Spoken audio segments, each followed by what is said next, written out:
আমরা সকলে জানি আগামী 12 ফেব্রুয়ারি জাতীয় সংসদ নির্বাচন এবং রেফারেন্ডাম একই দিনে। ইতিমধ্যে সারা দেশে নির্বাচনী আমেজ তৈরি হয়েছে।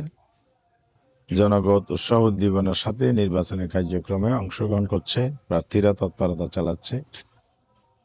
দেশের বিভিন্ন স্থানে আমরা সংঘাত সংঘর্ষের খবর পাচ্ছি, এটা খুবই দুঃখজনক।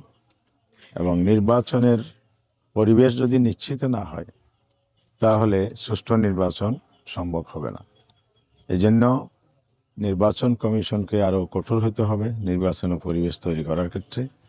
সরকার এবং আইনশৃঙ্খলা বাহিনী নিয়োজিত কর্তৃপক্ষকেও আমরা দাবি জানাবো এ ব্যাপারে যেন যথাযথ পদক্ষেপ গ্রহণ করে। ইতিমধ্যে শেরপুরের আমাদের দলের বাংলাদেশ জামাত ইসলামের উপজেলার ঝিনাইগতি উপজেলার সেক্রেটারি রেজাউল করিমকে নির্মমভাবে হত্যা করা হয়েছে নির্বাচনী প্রচারকালে। ঢাকায়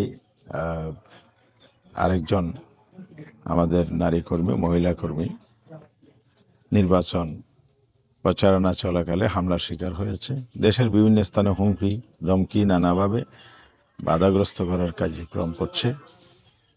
এখানে যারা নির্বাচনে বিজয়ী হওয়ার ব্যাপারে আস্থাহীন, জনগণের প্রতি আস্থা রাখতে পারছে না, নির্বাচনকে তারা জনমতের নিজের পক্ষে এনে যে প্রতিযোগিতা করবে সেই জায়গায় সমর্থন পাচ্ছে না, পরাজয়ের আশঙ্কা থেকে এই সহিংসতা তারা চালাচ্ছে।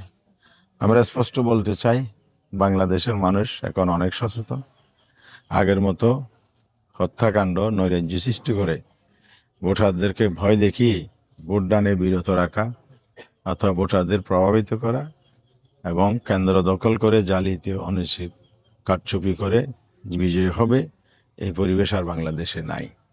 আমরা জনগণকে আহ্বান জানাবো এই চোখ রাঙানো ভয়ভীতি উপেক্ষা করে সাহসিকতার সাথে কার্যক্রম চালিয়ে যেতে এবং সন্ত্রাসীদেরকে চিহ্নিত করা, প্রতিহত করা এবং এ ব্যাপারে সবাই ঐক্যবদ্ধ ভূমিকা পালনের জন্য।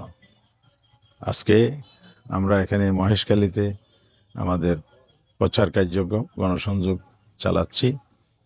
আমাদের এখানেও আমরা এ ধরনের টুকটাক কিছু ছোটোখাটো হলেও অভিযোগ পাচ্ছি। তো প্রশাসন দৃষ্টি আকর্ষণ করব এগুলো যেন কোনো ধরনের ব্যাপরূপ না নেয়।